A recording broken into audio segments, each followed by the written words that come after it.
Fim de ano chegou e a Canção Nova se prepara justamente para esses momentos bastante festivos. Boa noite a você que está na nossa companhia, seja muito bem-vindo aqui ao Além da Notícia. E agora, nos preparando com esse espírito natalino que já toma conta de todo o ambiente, já estamos completamente inebriados, imergidos nesse espírito, é que a gente também aqui no programa quer hoje mergulhar mais fundo ainda nesta experiência de tempo natalino. Você que está na nossa companhia a partir de agora, aliás, já chama outras pessoas também, o programa será muito especial. É uma preparação para o nosso Natal. A gente vai lá nas raízes desta festa cristã, a maior, ou uma das grandes festas cristãs, e vamos falar por que também disto, não é? Mas seja muito bem-vindo, obrigado pela sua companhia, e eu já quero aqui cumprimentar nesse instante, receber o nosso convidado de hoje, que vai nos ajudar a refletir sobre o tema do nosso programa, o Natal e a cultura neopagã.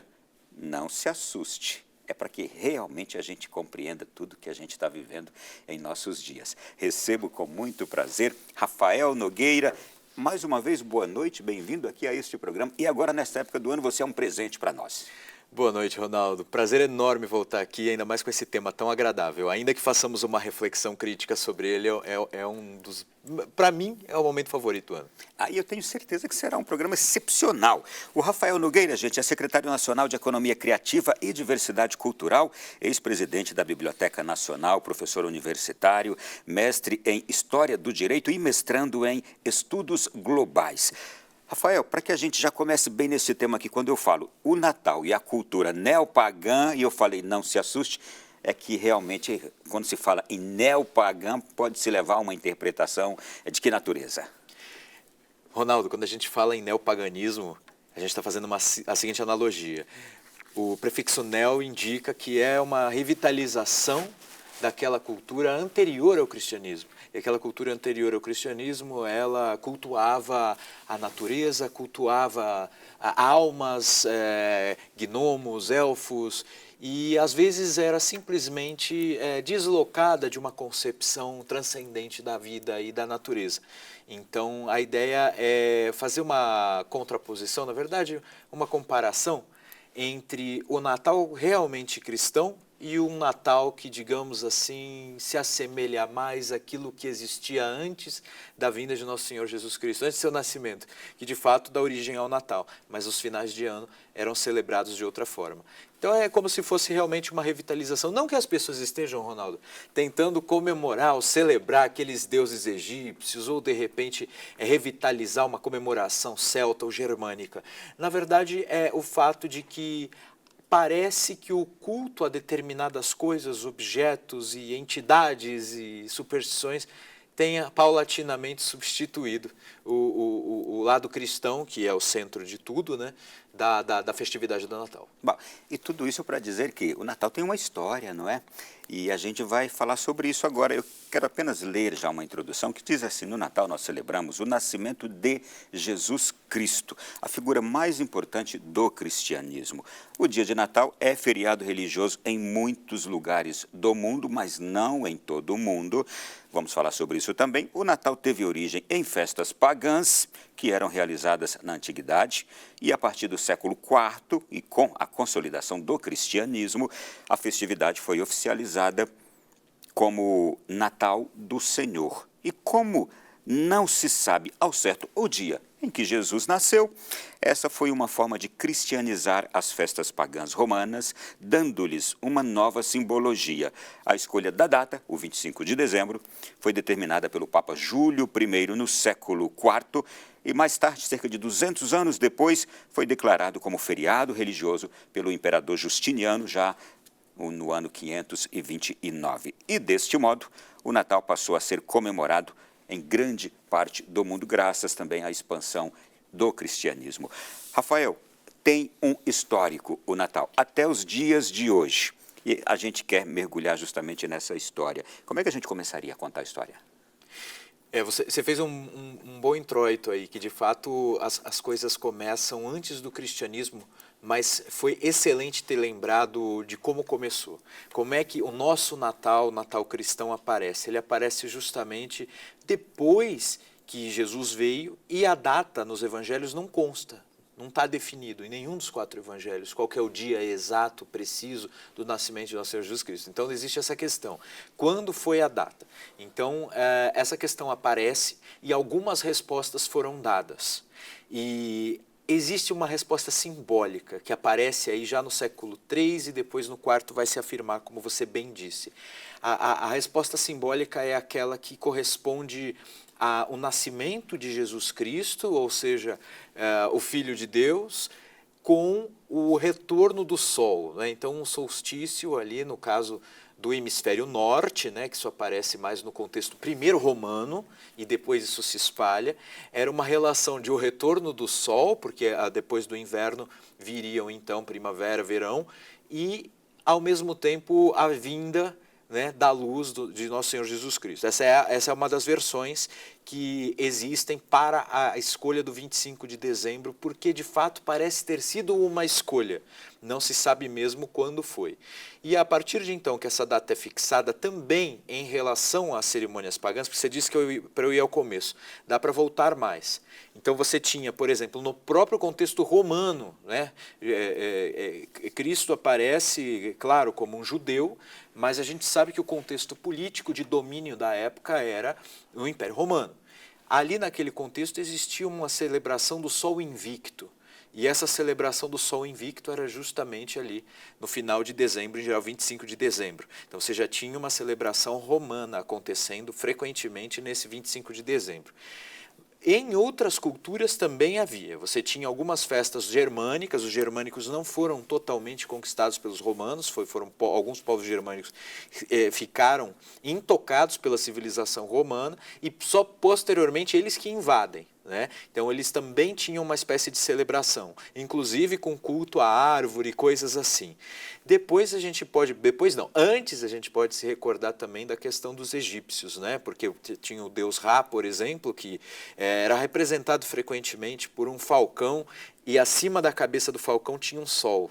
Então, justamente a representação do Sol, e eles celebravam ali também nas proximidades do 25 de dezembro. Entre outras várias festas. Dá para explicar melhor. No Egito, eu já vi do grupos esotéricos explicarem das mais variadas formas, com outros deuses e por aí vai. Esse eu tirei da Enciclopédia Britânica, explicando dessa forma. Tá. Uma perguntinha curiosa. Por que um personagem histórico como Jesus encontra-se tanta dificuldade para se precisar a data do nascimento dele? Eu imagino que isso acontece com outros personagens históricos também, não é? Naturalmente. Qual é a dificuldade de precisar datas de nascimento naquelas épocas? A dificuldade é que nós precisamos de um documento. E a gente sabe que no contexto do nascimento de Jesus Cristo, ele estava fugindo de uma perseguição aos bebês, né, e nasce numa situação não documentada. Então não restou o documento que diz a data. Essa é a nossa grande dificuldade, de maneira que a escolha simbólica de seu nascimento posteriormente é que deu origem à nossa comemoração do Natal. Então tem essa questão. Os documentos sempre facilitam o trabalho do historiador.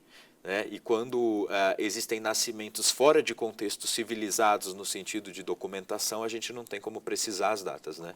A gente já citou aqui as duas coisas, eu quero falar sobre o religioso e o pagão.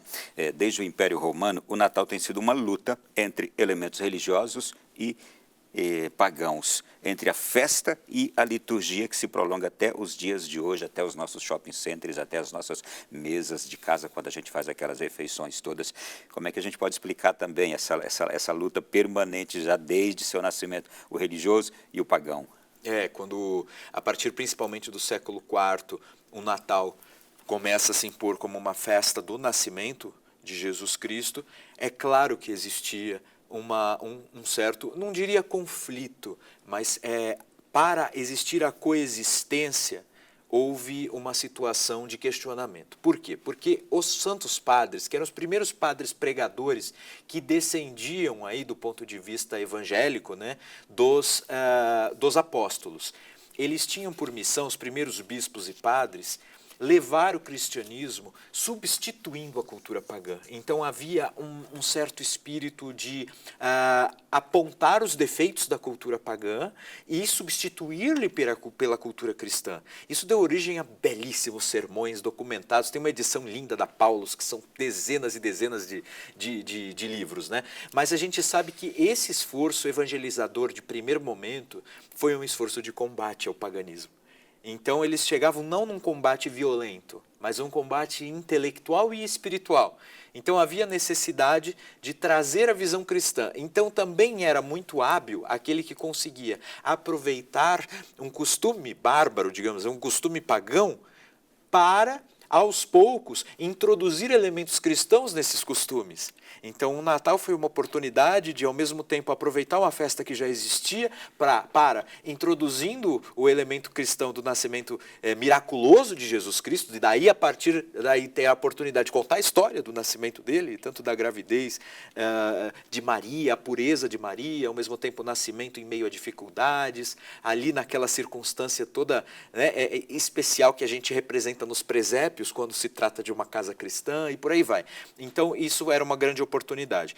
Aí eu usei a palavra combate com algum cuidado, disse que não era bem conflituoso, tá? Alguns conflitos existiam, é natural. E hoje a gente pode dizer que esse conflito existe na tentativa de se preservar o espírito, o religioso, contra agora, eu diria, a prática consumista? Existe. Olha, Ronaldo, eu acho que... É um novo embate, né? É um novo embate. É como se fosse, nesse sentido, uma revitalização. Eu acho que isso é sempre um ciclo na vida dos cristãos. Por quê?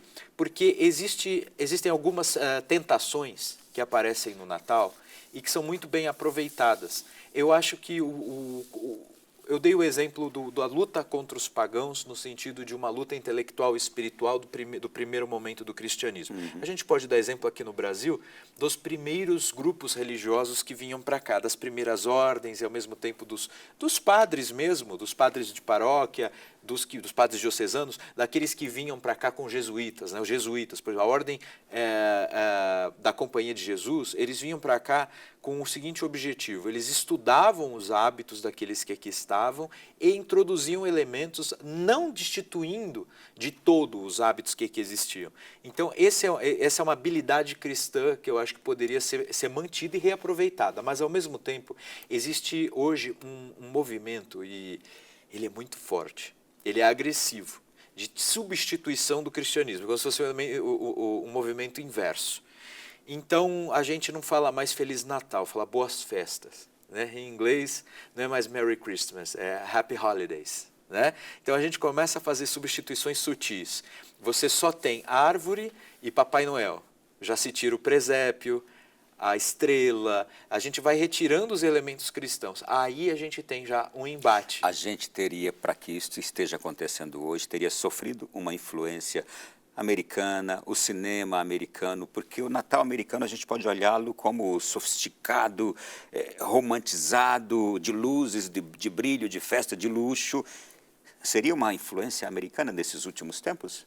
Sem dúvida. Mas a gente tem que pensar o seguinte: o Natal moderno, como ele existe hoje, ele vai aparecer primeiro entre os germânicos, primeiro entre os alemães, austríacos, e depois eles chegam à Inglaterra. Não virou moda mundial até chegar na Inglaterra, então eu reputaria mais a Inglaterra o espalhar desse tipo de Natal. E de que tipo de Natal que eu estou falando?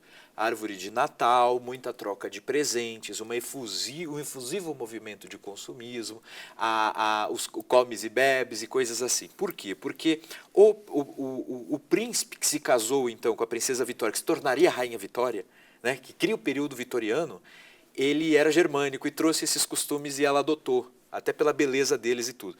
Posteriormente, nesse contexto também, imigrantes germânicos que iam para os Estados Unidos levavam esse hábito do comes e bebes, troca de presentes e árvore de Natal para os Estados Unidos. E depois que a rainha, isso antes até, século XVIII, depois que a rainha ela faz esse movimento, aí a gente tem um espalhar.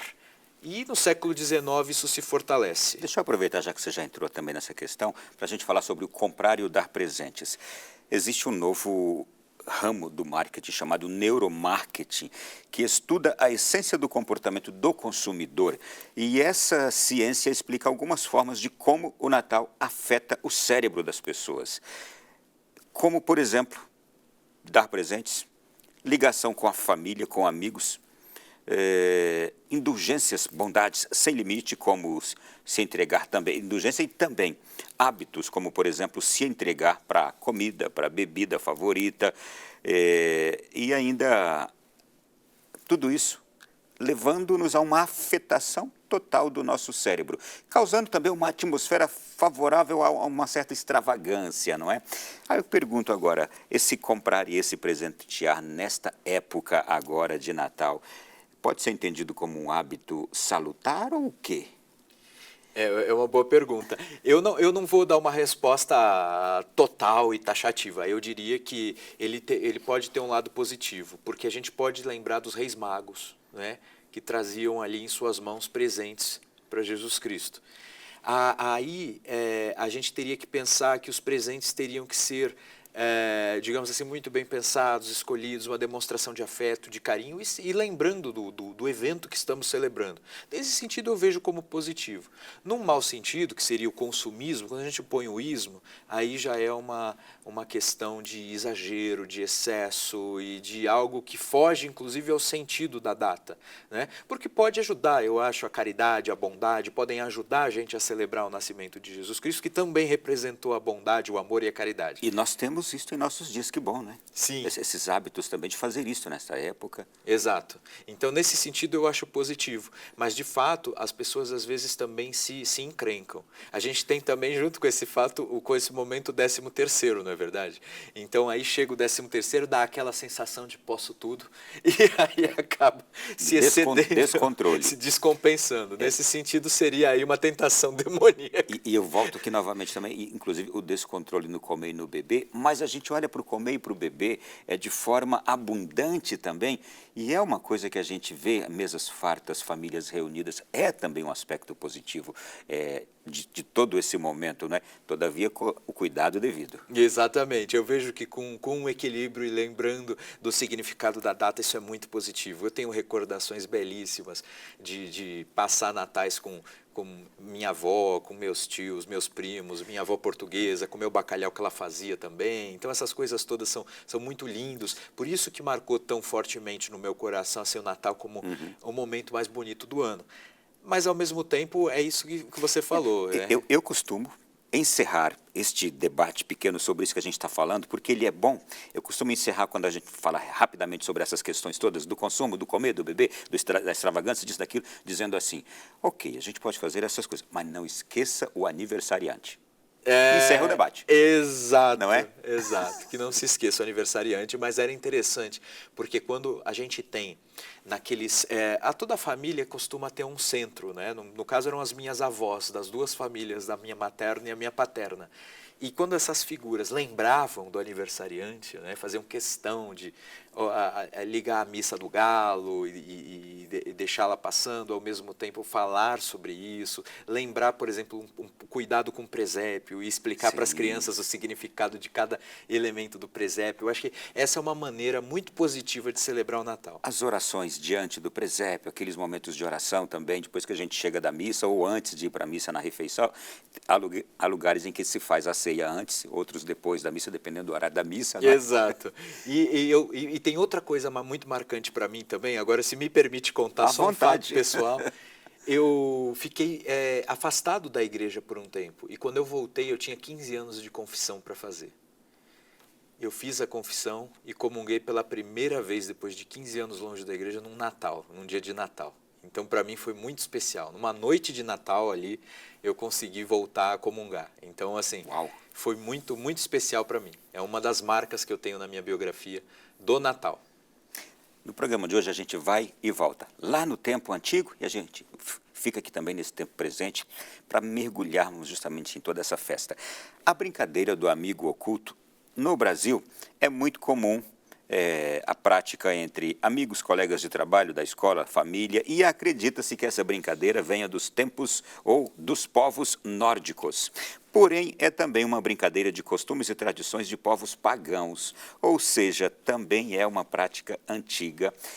E seria uma prática de consumo? Que tipo de prática antiga seria essa? Ela tem valores hoje também, não é? O amigo oculto, o amigo secreto, aquelas coisas que a gente faz em família? Isso, a melhor analogia para isso que eu acho é aquela que eu falei dos jesuítas, que eles chegavam, usavam as expressões dos indígenas, eles falavam em Tupã, então vamos usar essa palavra para nos referirmos a Deus. Eles constroem casas dessa forma, vamos aprimorar a maneira deles construírem as ocas e vamos ensinar algumas questões ligadas à arquitetura e engenharia. É a mesma coisa, acho que com o paganismo na luta no início do cristianismo. E hoje o nosso desafio qual que é?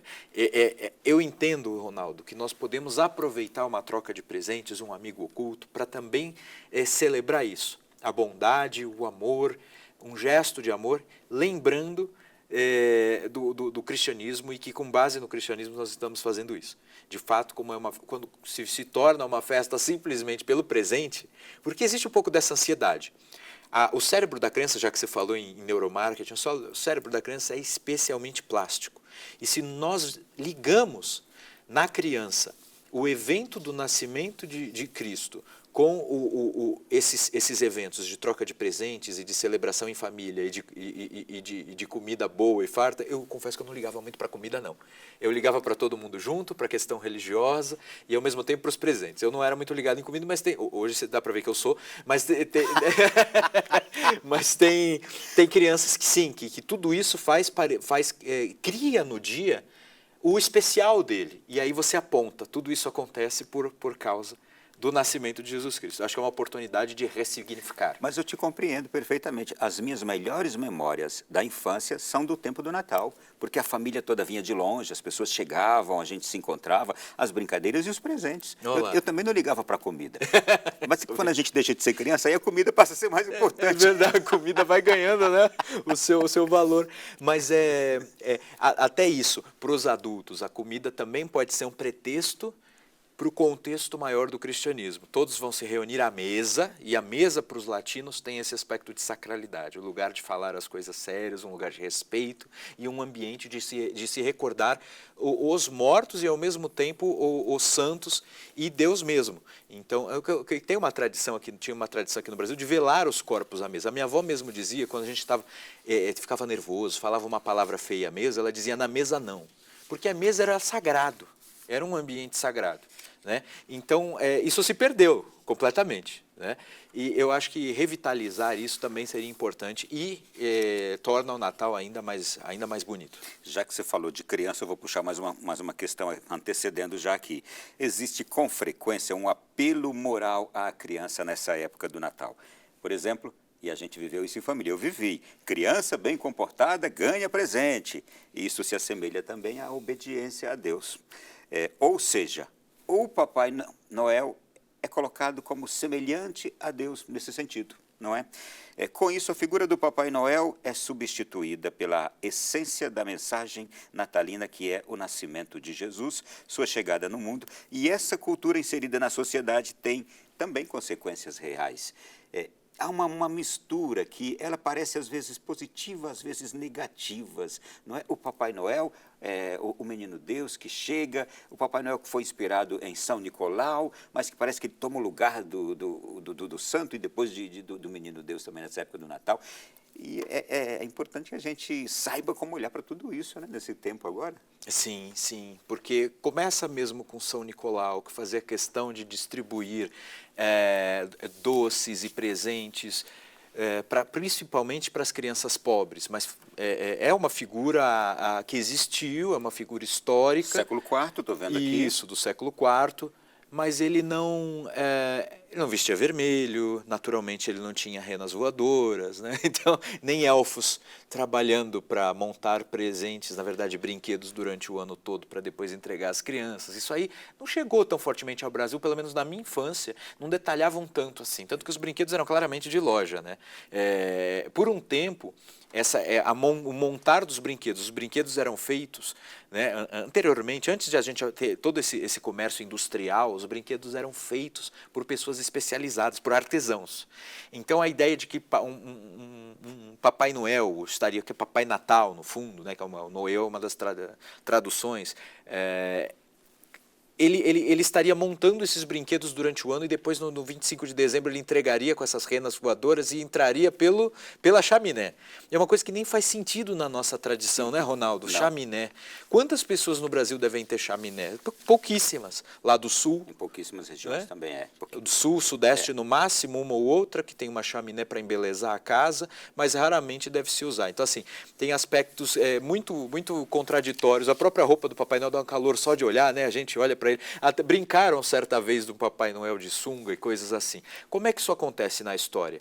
A passagem, ela acontece quando é escrito um conto, no início do século XIX, e que ele constrói a ideia de um São Nicolau. Ele usou a expressão São Nicolau, né, que conseguia entregar presentes para todas as crianças.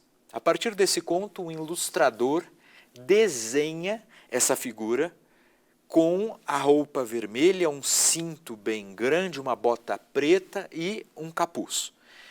E ele descreve também as renas, o inverno. São Nicolau, então, vai se tornar Papai Natal, né? Que aí, a partir de então, ele vai ganhar os nomes específicos para cada um dos países. E essa figura, depois, isso em 1831, se não me engano, ou seja, primeira metade do século XIX. Só 100 anos depois, um outro ilustrador, já contratado pela Coca-Cola, pegaria o exemplo deste, né, e vulgarizaria, no sentido de espalhar, né? Ele dispersaria pelo mundo. O efeito da publicidade. Exatamente. Aí a gente vê que até hoje a Coca-Cola se aproveita bastante dessa ocasião, porque eles têm até a cor, né, a cor, do marketing da Coca-Cola. Sim, sim. A cor escolhida é prévia, né? Ela vem do primeiro ilustrador do início do século XIX, mas a Coca-Cola aproveitou muito bem, fez um sucesso tremendo, e até hoje ela tem caminhões do Papai Noel, o Papai Noel tomando Coca-Cola e coisas assim. Então, esses motivos, a gente nota assim, motivos artísticos, uma imaginação literária que vai tomando contornos exagerados e pagãos, neopagãos, Sim. E aí um ilustrador que desenha o conto que já está se tornando neopagão, depois vem a Coca-Cola e se aproveita comercialmente disso.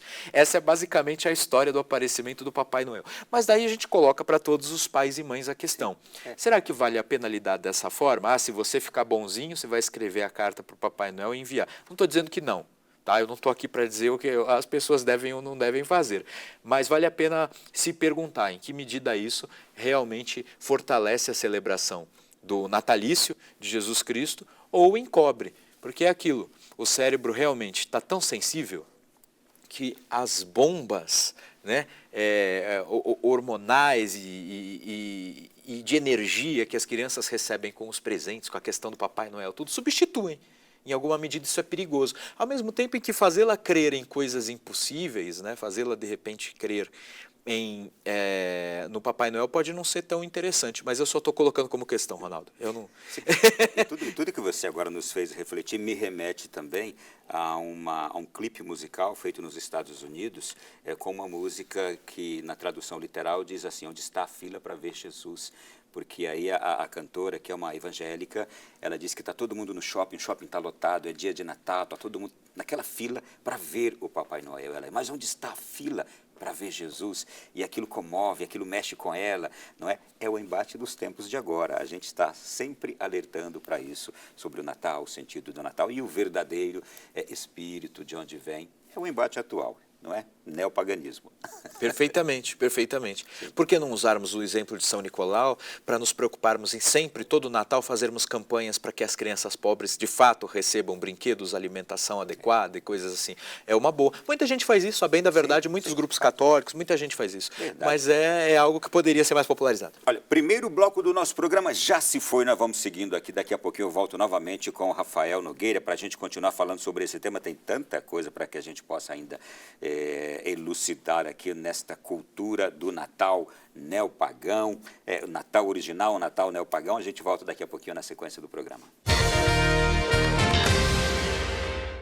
É tempo de Natal e o programa Além da Notícia não poderia deixar de falar sobre esse tema preciosíssimo que está agora dentro das nossas casas, dos nossos corações, no nosso dia a dia, em todas as nossas vivências. E daqui a pouco nós estaremos no dia de Natal, na celebração de Natal, na ceia de Natal, com as pessoas em nossas casas celebrando o Natal. E é por isso que a gente também quer aqui falar sobre a temática neste dia. Olha, eu vou trazer já aqui algo bem precioso. No antigo calendário cristão, o 24 de dezembro era dedicado a Adão e Eva. As igrejas ensinavam a história para o povo que não sabia ler. O paraíso era representado por uma árvore carregada de frutos e que se destacava no cenário. As pessoas passaram a montar essas árvores em suas casas com árvores enfeitadas por diversos símbolos. Colocar rosas, por exemplo, representava a Virgem Maria e as hóstias, o arrependimento dos pecados. Quanta simbologia magnífica. Mas tem também muita decoração por aí nas nossas cidades. Rafael, eu fico pensando aqui como estão agora as nossas grandes cidades do mundo afora, por exemplo, Nova York, Roma, Paris, Rio de Janeiro, em muitas ruas aqui da nossa Brasília também, em muitas das nossas cidades Brasil afora, a gente vê as decorações pelas próprias ruas, não é? Esse costume, como é que a gente pode chamar? Olha, que nome dá esse costume? Eu acho esse costume muito interessante, é muito bonito, mas ao mesmo tempo a gente precisa recordar disso que você falou. Começa assim primeiro com os povos nórdicos e depois a gente tem por parte dos luteranos a tendência de nos dias anteriores ao 25 não só encenarem, mas de fazerem uma representação do paraíso, de Adão e Eva. E isso se espalhou muito por causa disso. Depois é que isso foi incrementado no Natal de todo e qualquer povo europeu e colonizado, descendente dos europeus. Essas árvores, então, elas eram decoradas primeiro exatamente com exemplares como se fossem hóstias e depois com cookies, com biscoitos que tomavam também o lugar da hóstia, no sentido de que Adão e Eva representavam um paraíso e a ressurreição de Jesus Cristo representava a ida justamente, a ida para junto de Deus, né? O verdadeiro paraíso, o paraíso que nós podemos ainda conquistar. Depois, essa árvore foi sendo ressignificada nesse sentido neopagão, de que nós já falamos. A ela foram incrementados laços, luzes, cores, bolotas e coisas assim. Eu confesso, eu acho muito bonito, mas ao mesmo tempo o significado da árvore como representando a vida eterna, porque essa é a verdade. Um paraíso nos liga, a ideia de um paraíso de onde viemos, com a humanidade, nos liga a outro. A árvore tem que simbolizar isso, a eternidade. As guirlandas representam a eternidade. Essa recordação simbólica é muito interessante. Mas, ao mesmo tempo, o nascimento de Jesus Cristo é algo que aconteceu. Já dizia Mark Bloch, que é um dos pais da história moderna, do historiador, Ele escreveu um livro chamado Ofício do Historiador, entre outros muito importantes. Ele dizia: o cristianismo é uma religião de historiadores. Por quê? Porque o nascimento de Cristo é um fato histórico. Independente do fato de que é difícil precisar o 25 de dezembro, e olha, eu dei a versão que é a mais estabilizada entre os pesquisadores, porque, a bem da verdade, se bem me lembro, o Papa Bento XVI, o Ratzinger, cardeal Ratzinger, ele escreveu que era possível, com base em Santo Hipólito, que fez uma análise ali das referências do que estava acontecendo no dia do nascimento de Jesus Cristo, identificar como 25 de dezembro. Então, há historiadores que ainda entendem, como o Ratzinger, que é ainda possível crer que o 25 de dezembro é uma data provável, altamente provável. Então, assim, tem esse lado que Jesus Cristo é histórico, e o lado simbólico, que ao mesmo tempo ele é a encarnação do verbo, isso está em João, no Evangelho de João, ele é a luz, e essa relação com o sol, esse símbolo natural do fortalecimento do sol ali no hemisfério norte, onde o cristianismo se propaga pela primeira vez, isso é muito bonito, faz parecer assim que o aspecto histórico se une com um aspecto cósmico, e aí fica mais bonita ainda a festa. E a árvore de Natal eu acho que é um pouco disso. A árvore representa muitas vezes nos locais que não tem árvore, não tem pinheiro e coisa assim, as pessoas representam artificialmente, mas a ideia é lembrar-se da eternidade. A eternidade não é só símbolo, ela é real.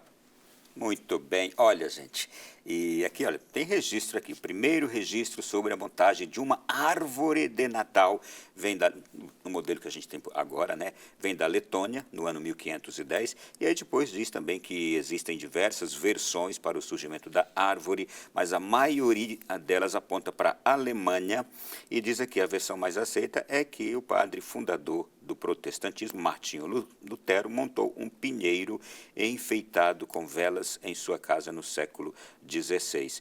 E aí realmente se espalha desde a história, a gente vai vendo de historiadores importantes e de personagens bíblicos, religiosos importantes, a gente vai vendo que em cada fase, em cada lugar, existem sinais da presença da árvore de maneiras diversas, não é? Existem sinais e essa árvore, ela perdeu muito da memória. Isso que eu contei aqui, que é algo que a gente pode encontrar rapidamente quando vai em busca da resposta, não é muito conhecido não, Ronaldo. Né? Tem pouca gente que sabe qual é o significado da árvore. Monta, acha bonito, mas já pensou no significado? É interessante a gente trazer isso.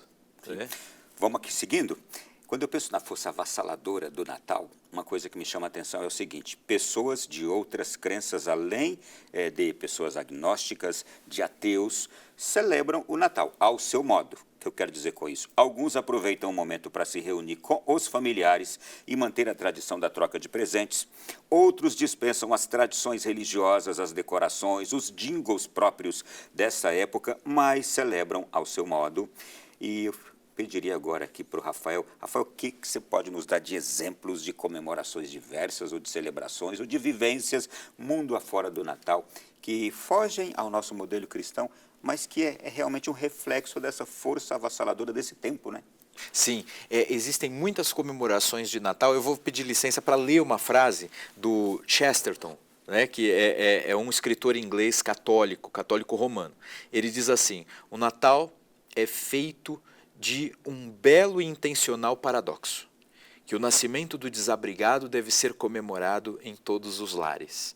E aí, muitas pessoas, esquecendo do nascimento do desabrigado, passaram a também comemorar em seus lares o Natal. Isso aí já é uma força do cristianismo, que mesmo quem não tem consciência do que está acontecendo, tanto da árvore quanto da união familiar, está passando por uma festa que tem em seu núcleo o cristianismo. Já é uma vitória, já é uma conquista, já é aquilo que o cristianismo quer. Exato.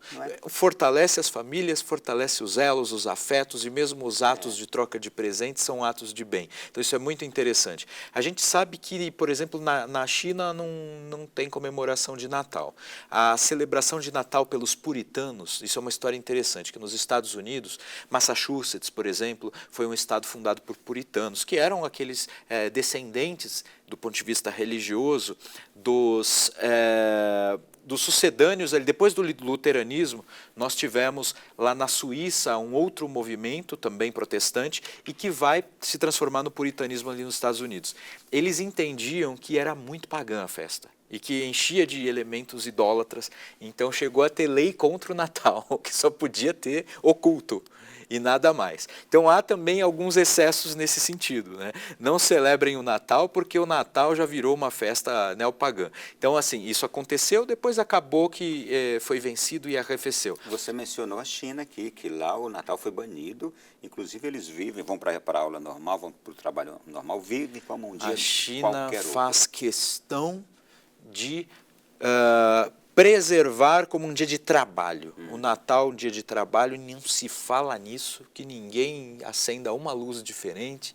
Então eles têm eu acho de um mau gosto tremendo, né? Porque fazer esforços culturais para impedir que o Natal aconteça. Quando a gente pensa também... O que se poderia dizer da China? Seria pela própria cultura oriental, que eles não tinham essa tradição há séculos, ou talvez milênios, ou seria agora como resultado do comunismo imperante lá? Eu acho que é o resultado do ateísmo militante, desse comunismo ateu que dominou a China, porque as antigas religiões orientais, a gente pensa no Matteo Ricci, que foi um jesuíta que foi parar lá na China e se tornou até amigo de um dos monarcas chineses ali.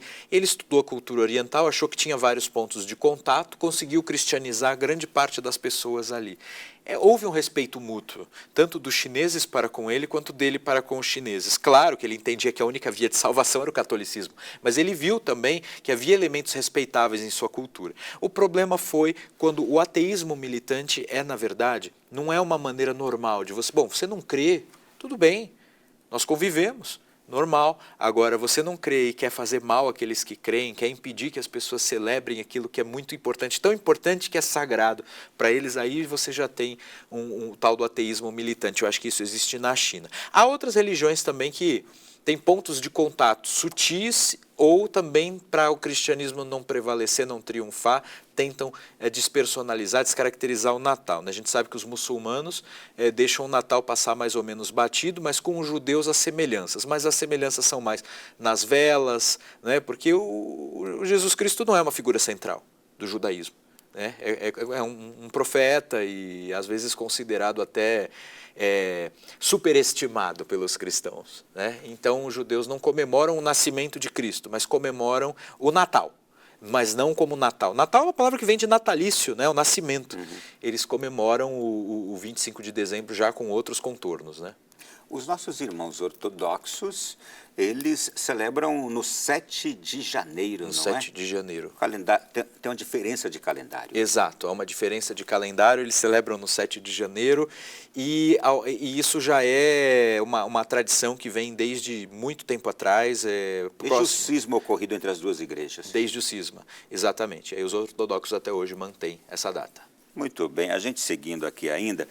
Gente, o Natal teve origem, como a gente já disse aqui, o Rafael já explicitou também em festas pagãs. Agora, Rafael, a gente consegue saber como eram as celebrações pagãs, por exemplo, da festa que acontecia antes do Natal? Como é que eles celebravam essas festas, suas festas? Se assemelhavam a essa cultura neopagã de hoje? É interessante essa questão, porque aparece na Idade Média essa ideia de que o Natal veio mesmo das festas pagãs. É muito antiga essa ideia.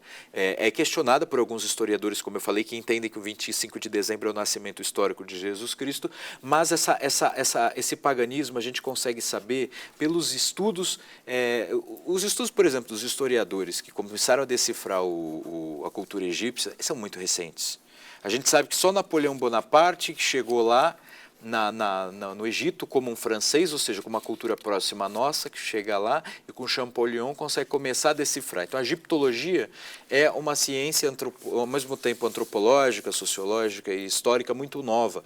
E outros estudiosos, aí é muito mais fácil para nós entendermos como se isso se passava em Roma, porque existem muitos textos em latim e a gente tem já informações a respeito disso. Só que não há documentos claros a respeito de como eram as festas. Eu fui procurar até para a nossa entrevista os detalhes das festas em Roma, do Sol Invicto. E não há muitos documentos explicando como é que era. Né? São suposições de alguns historiadores que levantaram alguns elementos. Então a gente tem ainda o Natal com alguma nebulosidade de como é que eram comemorados em algumas culturas pagãs. A gente conseguiria fazer aí uma análise de como a cultura veio se formando ao longo também do desenvolvimento do cristianismo até chegarmos às formas como nós celebramos hoje, os momentos diversos ao longo desses séculos todos. Dá para se perceber mais ou menos como é que isso foi acontecendo para chegarmos... Sim, dá para perceber. A gente tem esse primeiro momento que foi o esforço dos primeiros cristãos de identificarem a data. Depois a ocasião de harmonia entre algumas festas pré-existentes que eram ressignificadas. Isso favorecia a evangelização e, ao mesmo tempo, algumas investigações que começam talvez aí com Santo Hipólito, entre outros já mencionados, a respeito da data do nascimento de Cristo. Posteriormente, a gente tem a união com outros elementos, ao mesmo tempo pagãos, que foram ressignificados ou que nasciam do próprio contexto do cristianismo, como São Nicolau, nasce no cristianismo. O Papai Noel vem do cristianismo. Não era um ser fantástico de uma cultura nórdica que com gnomos e elfos entregava presente. Não, ele nasce em São Nicolau e depois ele é retrabalhado. Então a gente tem os dois vetores. Né? Algumas festas pré-existentes no 25 de dezembro e outras modificações daquilo que o cristianismo trouxe para a festa e que esse é o neopaganismo. né? Excesso de consumismo e só consumismo, e a visão só de uma festa consumista. Ao mesmo tempo, a gente tem a figura as figuras cristãs ressignificadas, a gente vê como se fosse um trabalho de evangelização ao contrário, né? Aí quem sorri é quem não gosta do Natal, é quem não gosta de Cristo, são as forças do mal, né?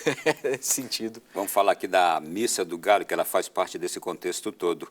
No ano 143, o Papa São Telésforo estabeleceu a tradição de rezar uma missa para celebrar o nascimento de Cristo, que posteriormente ficou conhecida como a Missa do Galo, e acredita-se que o motivo é pelo fato da cerimônia acontecer tarde da noite nos tempos antigos, ou seja, até o primeiro galo cantar. Outra lenda diz que um galo supostamente havia cantado no dia do nascimento de Jesus Cristo, anunciando o seu nascimento. Agora, a Missa do Galo é outro marco também do Natal, não é? E a Igreja Católica, ela manteve essa tradição da Missa do Galo até os dias de hoje, que de fato é um marco ali que não se arranca mais.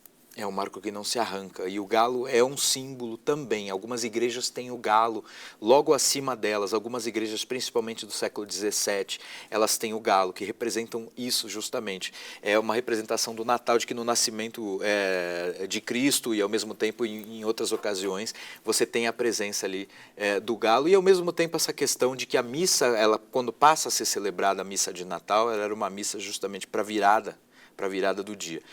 Hoje em dia, ela é rezada pelo Papa e ela se tornou também uma cerimônia belíssima, transmitida no mundo todo, em vários idiomas, e ao mesmo tempo ela nos faz recordar, né, porque as leituras, toda missa tem as suas leituras, as leituras nos fazem recordar o nascimento de Cristo, ao mesmo tempo o trabalho artístico, que ele representa toda uma construção civilizatória do cristianismo, o trabalho artístico. Quando a gente vê, pode ver de cada um de suas casas, a beleza daquela catedral, a beleza, nossa, o canto, né, os corais que aparecem, às vezes cantores, quando eles vão ou na leitura, ou apresentar alguma música, alguma canção, não são as canções natalinas que nós ouvimos nas lojas para nos venderem presentes, são as canções ligadas justamente à missa de Natal. Então aquilo é muito bonito, é comovente, e ao mesmo tempo eu acho que é uma das maneiras mais interessantes da gente se aproximar do Natal. Tem duas coisas aqui que você mencionou que eu vou buscá-las por ordem cronológica, de elementos que essa missa faz a gente lembrar.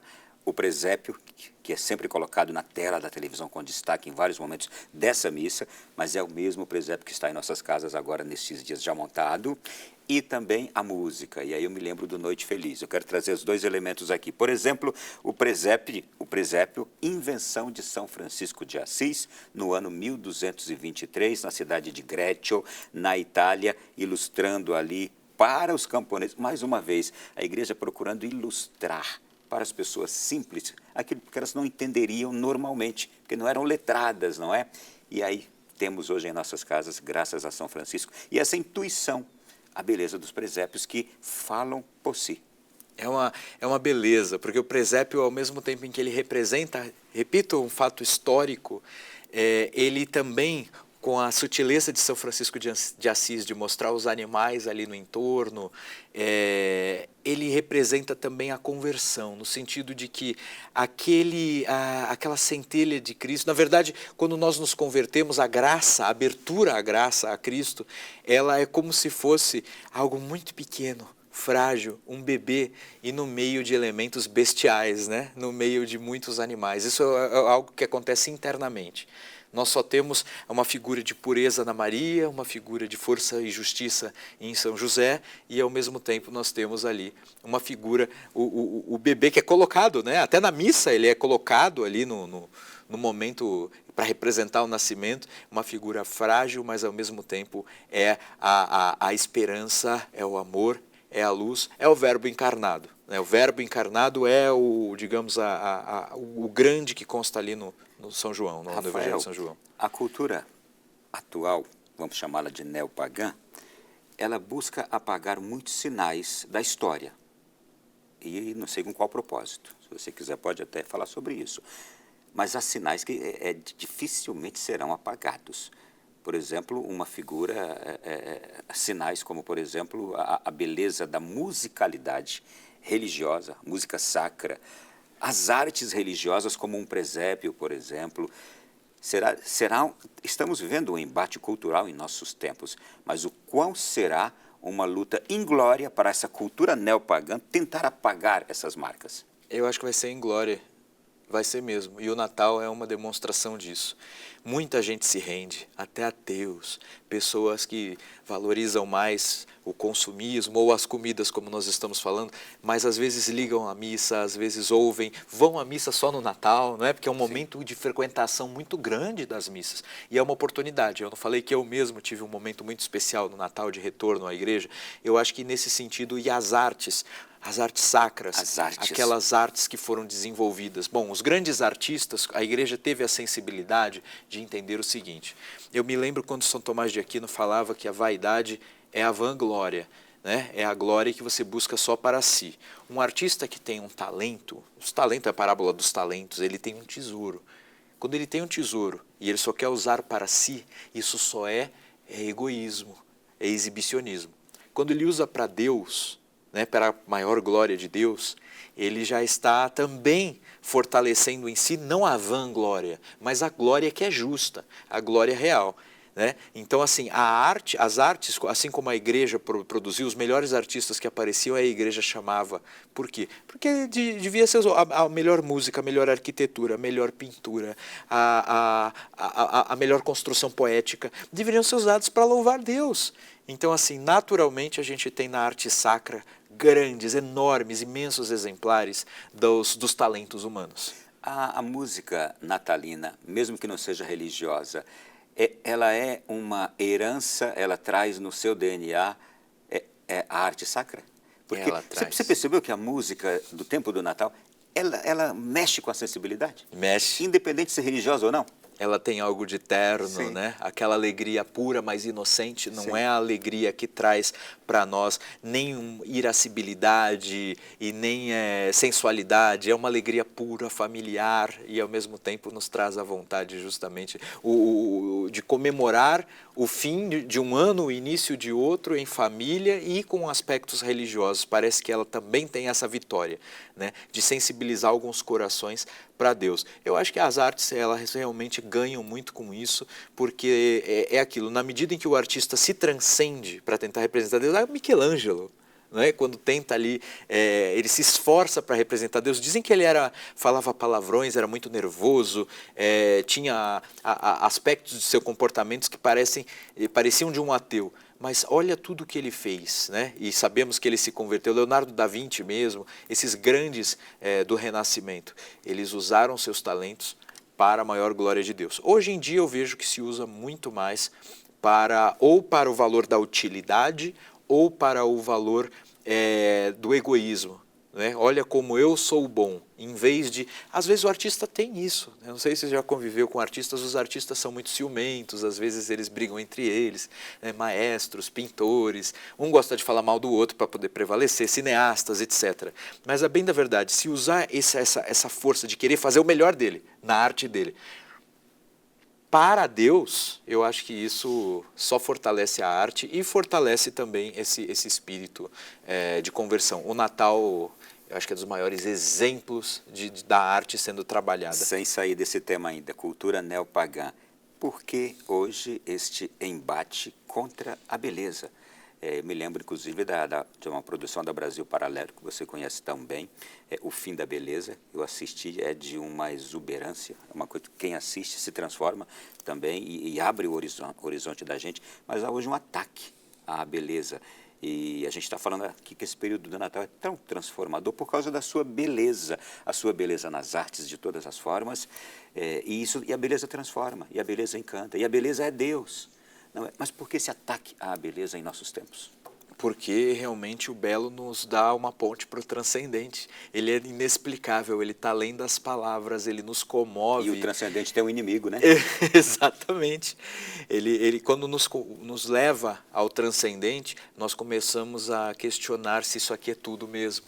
E aí é como se os nossos corações já estivessem se abrindo para Deus, né? Mesmo que não queiramos. Então, assim, a beleza acaba sendo combatida para nós ficarmos no trivial, no básico, no simples e às vezes no simplesmente orgânico, né? Sensual, ou na batida do coração, algo muito, muito primitivo, né? Nós voltamos às vezes... Algo muito caótico. Caótico, né? Exatamente. Que Muito não dá bem. o sinal de ordem, que é a representação do logos mesmo, do logos que é o verbo encarnado. O verbo encarnado tem essa ordem cósmica, essa ordem universal. Venha agora este tempo do Natal e nós pedimos a Deus para resgatar em nós isto que há de mais belo no ser humano, na natureza, em tudo que vivemos e que contemplamos. Olha, esse bloco também fica por aqui, tá? Eu quero voltar no próximo bloco falando sobre a beleza e a história também da música Noite Feliz, que ela também é transcendental, não é uma coisa estupenda. Mas vamos para o intervalo, em 3 minutinhos a gente volta.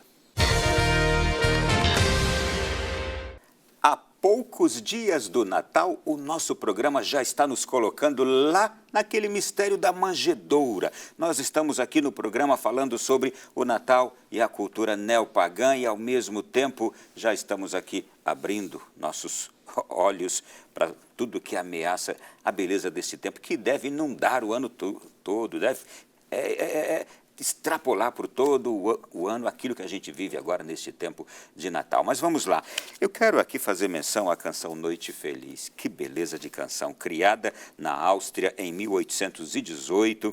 E tudo começou com o padre Josef Mohr, que saiu atrás de um novo instrumento para substituir o órgão da igreja, que ele queria usá-lo na noite de Natal. E aí, durante sua procura, ele teve a ideia de fazer algo grande, que levasse as pessoas a imaginar como teria sido a noite do nascimento de Jesus, detalhe por detalhe. E após isso, então, ele procurou um músico chamado Franz Gruber para criar a melodia de uma canção que lhe veio ao coração.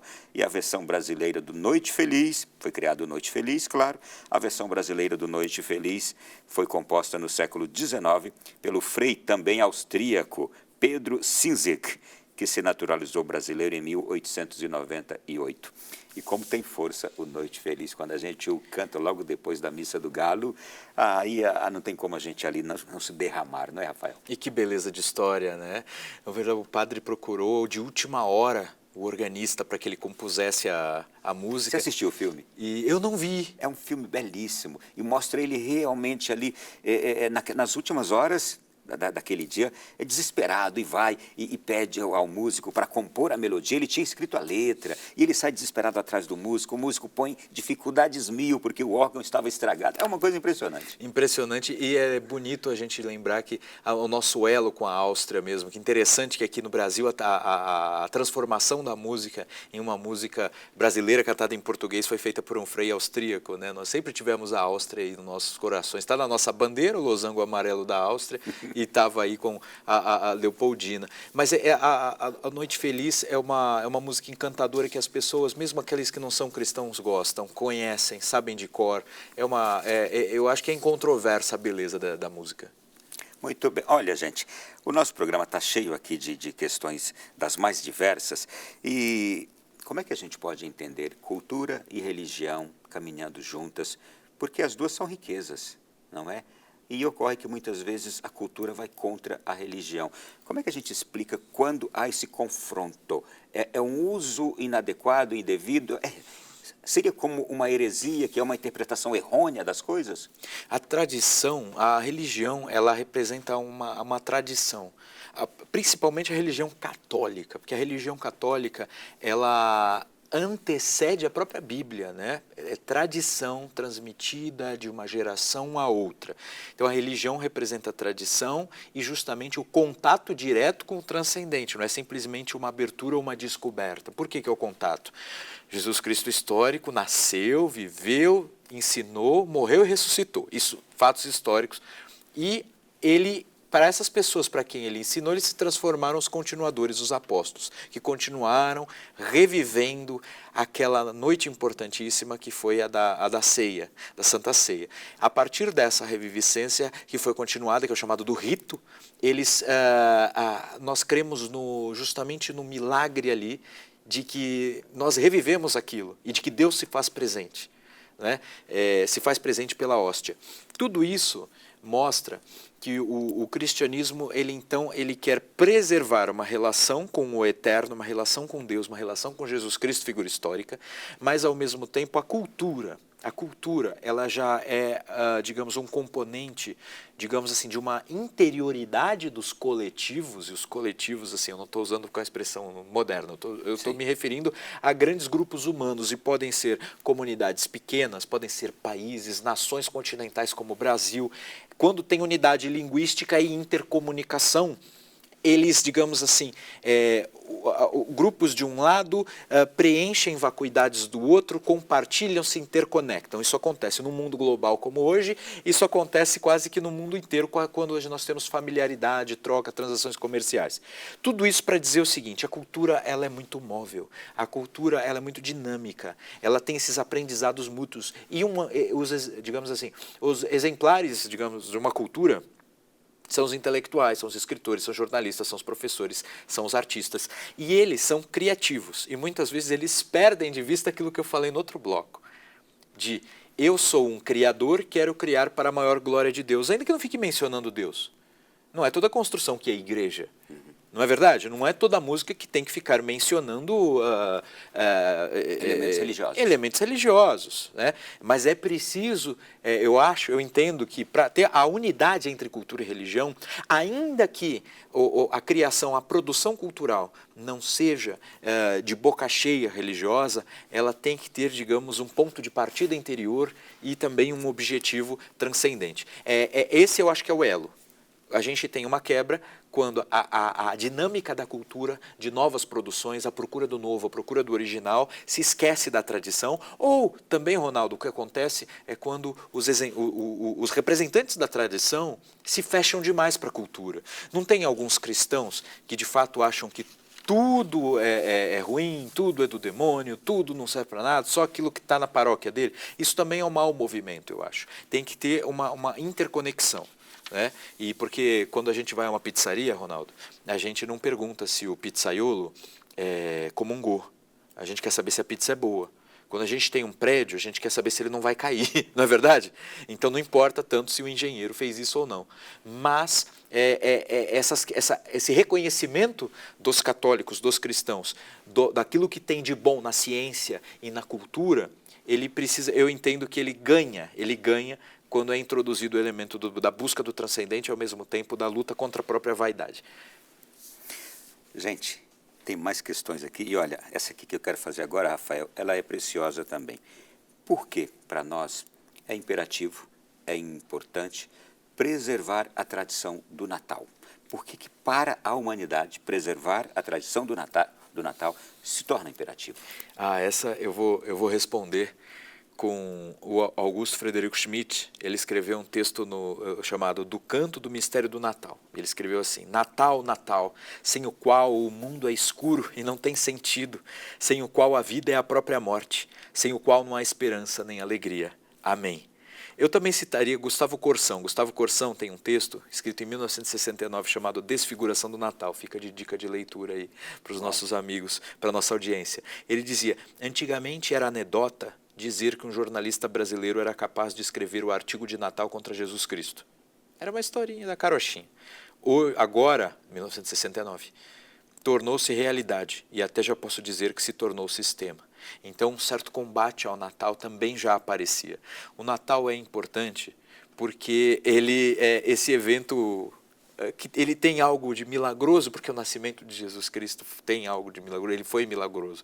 E ao mesmo tempo ele tem essa capacidade de, pela família, pelo presépio, por toda, ele realmente transcende os sentimentos comuns, ele tem a capacidade de unir pessoas que às vezes estavam separadas, ele tem a capacidade de sensibilizar e criar gratidão àquele que recebe um presente, mesmo as crianças, quando recebem presentes, de estimular o sentimento de gratidão, reconhecimento pelos seus pais. Claro que por um tempo as crianças ficam acreditando que é o Papai Noel. Mas chega um momento em que elas caem em si.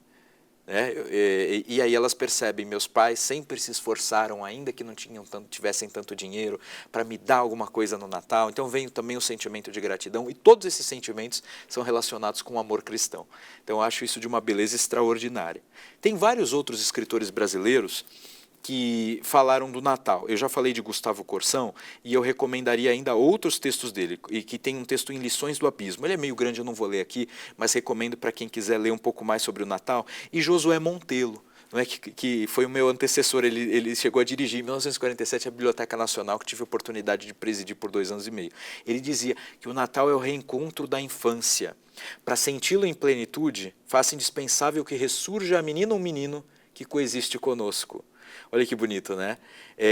Ele disse, saí para um passeio pelas ruas comerciais de nosso bairro para olhar as vitrines, assistir ao frenesi das lojas, distrair-me com o movimento das calçadas. Logo notei, detendo-me um momento à porta das casas de brinquedos, que ali só havia adultos, nenhuma criança. E aí ele diz que os adultos não estavam ali como adultos, mas estavam como crianças. E diz que os meninos, o menino interior dele foi restituído, né? O menino que mora dentro dele foi restituído. Isso foi escrito em 25 de dezembro de 1956, no Diário da Manhã. Artigos, Ronaldo, artigos de jornal escritos no Natal, era uma competição para saber qual que seria o mais bonito. Mais bonito, E hoje não tem mais tanto isso. Tem ataques, reflexões sobre será que o Natal é tão importante ou coisas assim. Eu acho que é uma oportunidade, até a gente convida aí os jornalistas, escritores católicos, de tentar resgatar essa beleza da pena, né? E talvez até de olharem para a história, quantas coisas bonitas já foram feitas, e também como o Natal mudou a história, quantos hábitos, quantas guerras, quantos conflitos, quantas situações, das maiores às menores, das mais próximas Sim. às distantes, foram transformadas no mês de dezembro. Foram. Dezembro é tido como o mês da paz. Exato, eu trouxe aqui algumas dessas datas. A gente sabe, por exemplo, que em 508, Clovis I, que era o rei dos francos, foi batizado a fé católica em Reims, né, São Remígio.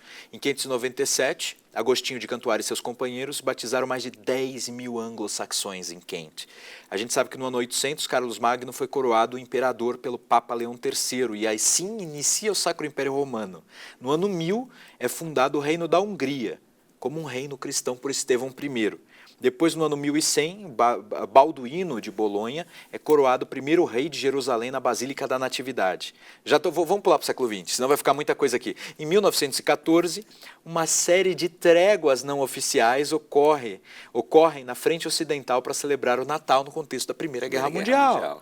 Em 1991, Mikhail Gorbachev renuncia ao cargo de presidente da União Soviética, e a própria União Soviética é dissolvida no ano seguinte, 1992, e isso aconteceu no 25 de dezembro de 1991. E tem um Natal também muito interessante, que é de 1886, século XIX. Paul Claudel, né, que era um descrente, ele estava em Notre-Dame para acompanhar os ofícios de Natal do ano, e não por motivos religiosos, ele estava lá como poeta. Lembra que eu falei da relação do artista com o Natal? Com o fim de se inspirar. Aí ele falou, as crianças do coro cantavam aquilo que mais tarde soube ser o Magnificat. Num instante o meu coração foi tocado e eu acreditei, eu criei. Uma revelação inefável, era mesmo verdadeiro, Deus existe, está aqui, me ama e me chama. Foi dentro dessa catedral de Claudel que teve o encontro, né, o encontro da graça, o encontro com a fé, e convertido, então, o poeta se descobriu a plenitude da beleza, da verdade e o consolo do catolicismo. E dezembro marcadamente caracterizado como um mês diferente e especial pela força que tem o Natal. Eu estou me recordando aqui de um texto de São Paulo, apóstolo, que diz assim, não podeis beber do cálice do Senhor e do cálice dos demônios, não podeis participar da mesa do Senhor e da mesa dos demônios. E isto é uma crítica, é usado no contexto de uma crítica justamente àqueles que transformam esta época do ano, ou que se utilizam dessa época do ano para outras práticas ruins, que também ocorre nesse contexto de combate à cultura do Natal, ao período do Natal. Isso dói muito quando a gente vê ataques à cultura cristã neste mês de dezembro, agora que ocorrem, lamentavelmente. Incomoda o demônio, né? Eu diria isso. O Natal incomoda diretamente o demônio. Sem isso, dúvida. não é? Por isso que algumas pessoas têm a tendência de falar mal, precisa falar mal. Como é que vai falar mal de uma coisa tão bonita? As pessoas fazendo bem umas às outras. As pessoas que estão ganhando um pouco mais estão movimentando o mercado, está todo mundo ficando feliz. São felizes os que dão presentes, são felizes os que têm na sua loja uma frequentação maior. As pessoas também estão lembrando de que houve o nascimento daquele que trouxe a mensagem de amor mais bonita desse mundo que nunca ninguém superou. Então assim, vai reclamar de quê? Nesse contexto, Rafael, na visão de um historiador, há uma tendência a esse crescimento da cultura neopagã e a esse ataque à cultura cristã. Há uma tendência a isto e também, na tua visão, isto sempre ocorreu e vai passar? Ótimas e difíceis perguntas, Ronaldo, porque a gente vê uma tendência assim é uma questão moderna. A modernidade ou o modernismo foi trazendo respostas, digamos assim, cientificistas, que não vêm da ciência, mas que algumas pessoas entendem que os limites da realidade, daquilo que sabemos, são os limites da ciência institucional que nós temos hoje, sendo que grande parte da ciência foi desenvolvimento católico, as universidades foram fundadas pela Igreja Católica, grande parte das descobertas foram feitas por católicos e por padres e freiras, inclusive. Então, assim, ignorar tudo isso, deixar tudo isso de lado e fica querendo criar uma cultura só de ciência e daquilo que a gente pode ver, tocar e, ao mesmo tempo, provar. Quer dizer que aquilo que não se prova, como é que eu vou provar que eu estou aqui agora? Aquilo que não se prova não existe enquanto realidade. Então as pessoas agora entraram no modernismo, liberalismo, algumas tendências, algumas vertentes que dão respostas a perguntas políticas, a perguntas até cósmicas, a perguntas antropológicas, e que elas retiram a figura de Deus. Colocam Deus de lado, o transcendente de lado, a eternidade de lado, todo o contexto bíblico, o pecado original do homem, então não tem pecado. Não é? Então, retira todo esse contexto. Você altera a moral, altera os objetivos de vida, a concepção de acerto e erro mudam, né, Ronaldo? Quando você não tem 10 mandamentos, não servem para nada, as orientações de Jesus Cristo não servem para nada, todos os estudos de virtude e pecado feitos por santos, entre os quais Santo Agostinho, São Tomás de Aquino, entre outros, não servem para nada. Então, tudo foi ressignificado, e aí surge, esse é o lado da cultura, que vai criando originalidades às vezes monstruosas, Ronaldo. Porque sem o transcendente, o homem fica realmente meio que perdido. E as pessoas acham que as respostas que nós temos hoje são maravilhosas. Muda em 20 anos o que eles estão fazendo. E o cristianismo vai lá, sempre trazendo a mesma mensagem, adaptada aos séculos, mas sempre a mesma mensagem. Eu vou tomar aqui um termo muito usual agora nesses últimos tempos. Esse seria o verdadeiro negacionismo. Negar a influência cristã na civilização que a gente tem hoje, na sociedade que a gente tem hoje, com todos esses benefícios e transformações que nos vieram por causa do cristianismo. Poderia se comparar, negar hoje a estrutura de sociedade que nós temos, negar essa estrutura, seria o mesmo que negar também, como influência cristã, como resultado do cristianismo, seria o mesmo que negar a própria filiação de um pai e de uma mãe, sendo que eu sou filho daquele pai, daquela mãe. Mas eu digo, eu não sou filho deste pai e desta mãe. Seria essa teimosia que a sociedade hoje tem, quando ela nega o cristianismo e suas influências no mundo que a gente tem hoje? Eu achei perfeita a relação. Inclusive, é uma quebra em relação ao mandamento de honrar pai e mãe. A nossa filiação cultural, ela é naturalmente cristã, porque foram os cristãos, foram os mosteiros que preservaram a cultura greco-latina. E, ao mesmo tempo, foi no desenvolvimento do cristianismo que, ainda que historicamente os nossos antepassados tenham cometido erros graves, né, erros de invasões, violência, escravidão, tudo isso foi superado dentro da própria cultura cristã e muitas vezes por lutas realizadas e empreendidas por cristãos. A gente sabe que, por exemplo, Wilberforce foi um dos maiores responsáveis pelo fim da escravidão na Inglaterra, não era alguém interessado em aumentar o comércio, né, o conjunto dos consumidores, que é o que se ensina na escola. Era alguém que perdeu tudo, deu a sua vida para no parlamento conseguir o fim da escravidão. Aqui no Brasil, nosso José Bonifácio cita Wilberforce e, ao mesmo tempo, usa a Bíblia e conceitos cristãos para lutar contra a escravidão. Joaquim Nabuco, mesma coisa. E nós vemos, então, sempre a cultura cristã superando as suas dificuldades. É bem verdade que o Ocidente já teve monstros. Monstros eu me refiro a personalidades muito feias e, ao mesmo tempo, do ponto de vista sociopolítico, monstruosidades, com violência, matanças e erros. Só que é esta mesma cultura ocidental de raiz, de matriz cristã, que supera isso tudo. A escravidão ainda existe no mundo. A maldade realizada pelo Estado, promovida pelo Estado, ainda existe no mundo. A gente tem uma violência institucional, ainda existe no mundo. Guetos isolados de pessoas sem direitos existe no mundo. E foi a cultura ocidental de matriz cristã que elevou o direito. A dignidade humana já estava em São Tomás de Aquino, já estava na Bíblia, já estava no cristianismo. A igualdade perante Deus já existia no cristianismo. Não é algo que vem com a Revolução Francesa, é algo que já existia no cristianismo. A gente sabe muitos daqueles iluministas, daquelas personalidades revolucionárias que quiseram virar o mundo de cabeça para baixo, que tentaram mudar até o calendário, Ronaldo, para tirar todas as referências cristãs, para voltar a contar do zero o ano, para esquecer Cristo de vez. Não conseguiram, não prevaleceram, mas tentaram. Mataram 60 mil em praça pública para isso, a Revolução Francesa, em guilhotina, para tentar virar o mundo de cabeça para baixo. Eles se mataram entre eles, não conseguiram fazer essa reviravolta, o cristianismo triunfou, se reinventou, e eu acho que está passando por grande dificuldade no século XXI, mas eu acredito sim no triunfo. Eu acho que essas pessoas, elas querem substituir com suas vaidades e com suas arrogâncias aquilo que nós podemos já encontrar por respostas, entre as quais uma certa humildade perante os limites da realidade. Aqui tem sofrimento, tem dificuldade, e nós temos que nos ajudar a viver assim. Nós temos que diminuir o sofrimento alheio, e isso já ajuda a mitigar o nosso próprio sofrimento. Esses próprios iluministas que criaram as guilhotinas, quase todos estudaram em colégios jesuítas, quase todos. Eles imitavam o que dos jesuítas? O ímpeto evangelizador. Só que eles foram evangelizar com as crenças deles. Faltou humildade. É a velha vaidade, vanglória e soberba. A soberba, mesmo a soberba, que levou o anjo a cair.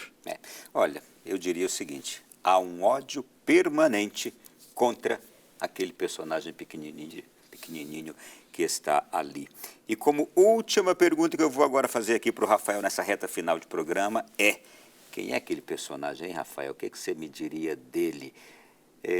Para nós, povo cristão, a Bíblia nos garante, ele é invencível, ele é triunfal, ele voltará uma segunda vez, agora não mais como pequenininho ali daquele jeito, e voltará triunfante, não é? Mas para você, quem é esse personagem?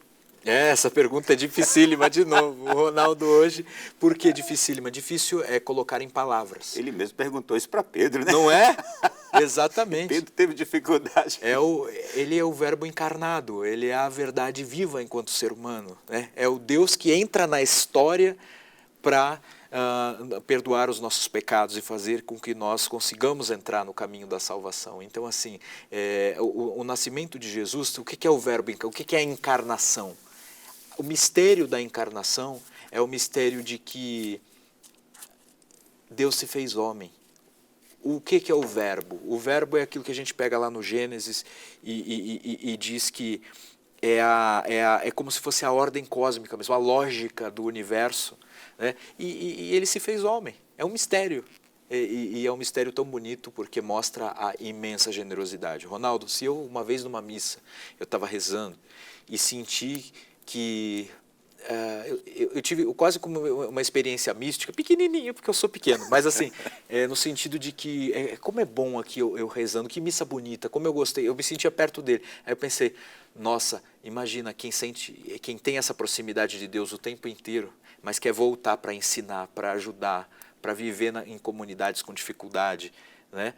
Não é uma pessoa que só quer estar no paraíso, quer estar aqui ajudando também. Isso é como Deus se fazer homem, nascer ali na manjedoura, né, entre animais, vivendo inúmeras dificuldades e morrendo daquela forma, que a Páscoa também é uma das festas mais importantes. Festa porque Jesus ressuscita, né? E isso eu acho que são os mistérios da nossa religião, são os mistérios, na verdade, eu acredito, da realidade. A nossa religião é histórica. Então essas coisas eu acredito, eu tenho para mim que tudo isso aconteceu, e eu tenho para mim que na medida em que eu me aproximo de Deus, eu me aproximo de uma pessoa, né, que é Jesus Cristo. Muito obrigado por este programa de hoje, pela sua presença que foi para nós um presente em casa. Eu tenho certeza que as pessoas estão dizendo isso também. E desejo a você um Natal muito especial neste 2022. Que ele deixe heranças marcantes para você. Felicíssimo Natal, Ronaldo. Obrigado pela honra, eu gosto muito de vir aqui. Eu que agradeço mais uma vez. Feliz Natal. Feliz Natal. Desejamos o mesmo a você também. Mas na semana que vem teremos um outro programa às vésperas do Natal com um sacerdote maravilhoso que você vai gostar de conhecê-lo, o Padre François Costa. Estará conosco aqui nos falando sobre a espiritualidade do Natal. Rafael, obrigado. Até a próxima, se Deus quiser. Obrigado. E a você também, muito obrigado. Até semana que vem. E este programa já pode ser revisto agora no nosso Canção Nova Play. Boa noite a todos, boa semana e até quinta-feira que vem.